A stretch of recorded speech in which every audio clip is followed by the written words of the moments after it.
আসসালামু আলাইকুম ওয়া রাহমাতুল্লাহি ওয়া বারাকাতুহু।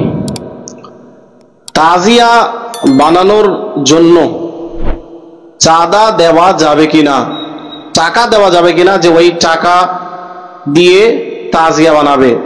এই প্রসঙ্গে এর পূর্বে একটি ভিডিও আপলোড করে দেওয়া হয়েছে আমার ইউটিউব চ্যানেলে, যে প্রচলিত তাজিয়া বানানো, তার মিছিল বের করা, সেই তাজিয়া দেখতে যাওয়া, এটা হলো সম্পূর্ণভাবে নাজায়েজ ও গুনাহ। যেহেতু এই প্রচলিত তাজিয়া বানানোই নাজায়েজ ও গুনাহ, সুতরাং তাতে সাহায্য করা, টাকা দেওয়া, চাঁদা দেওয়া, এই সমস্ত কথা নাজায়েজ ও গুনাহ, কোনো মতেই এর অনুমতি নেই।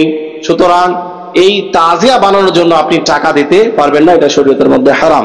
এ প্রসঙ্গে আল্লাহ পাক সূরা মায়দা আয়াত নম্বর 2 এর মধ্যে কি বলেছেন দেখুন।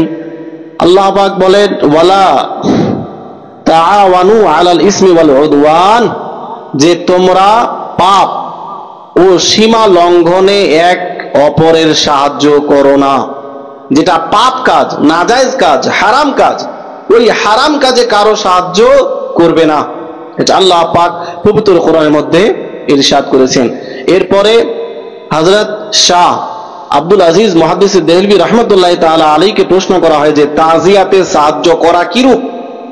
এত বড় একজন বিশ্ববিখ্যাত মুহাদ্দিস, লক্ষ লক্ষ হাদিসের হাফিজ, তাকে যখন প্রশ্ন করা হলো, তিনি জবাব দিলেন এটাও নাজায়েজ। এই চাঁদা দেওয়া, টাকা দেওয়া, সাহায্য করা, এটা হলো নাজায়েজ। কেন? কারণ এতে গুনাহের মধ্যে সাহায্য করা হয়, আর গুনাহের মধ্যে সাহায্য করা জায়েজ নেই। ফাতাওয়া আজিজিয়া খণ্ড নম্বর 1 পৃষ্ঠা নম্বর 77। এরপরে হুজুর আলা হযরত রাদিয়াল্লাহু তাআলা আন ফাতাওয়া রাজাবিয়া খণ্ড নম্বর 24 পৃষ্ঠা নম্বর 507 এর মধ্যে বলেছেন, তাজিয়াতে কোনো প্রকারের সাহায্য করা জায়েজ নেই। এরপরে হুজুর সাদরুশ শরিয়া রাহমাতুল্লাহি তাআলা আলাইহি বলেন, যেরূপ ভাবে তাজিয়া বানানো নাজায়েজ, অনুরূপ ভাবে তার মধ্যে সাহায্য করাও নাজায়েজ। ফাতাওয়া আমজাদিয়া খণ্ড নম্বর 4 পৃষ্ঠা নম্বর 185। তো এই কোরআনের আয়াত এবং উলামায়ে কেরামের ফাতাওয়া দ্বারা সুস্পষ্টভাবে প্রমাণিত হলো যে তাজিয়া বানানোর জন্য চাঁদা দেওয়া, এটা শরীয়তের মধ্যে নাজায়েজ ও হারাম। এই হারাম কাজে কোনো মতেই লিপ্ত হবেন না। যদি কেউ আপনার কাছে চাঁদা চায়, আপনি কোনো মতেই ওই চাঁদা দিয়ে নিজেকে জাহান্নামে নিয়ে যাওয়ার চেষ্টা করবেন না। আসসালামু আলাইকুম।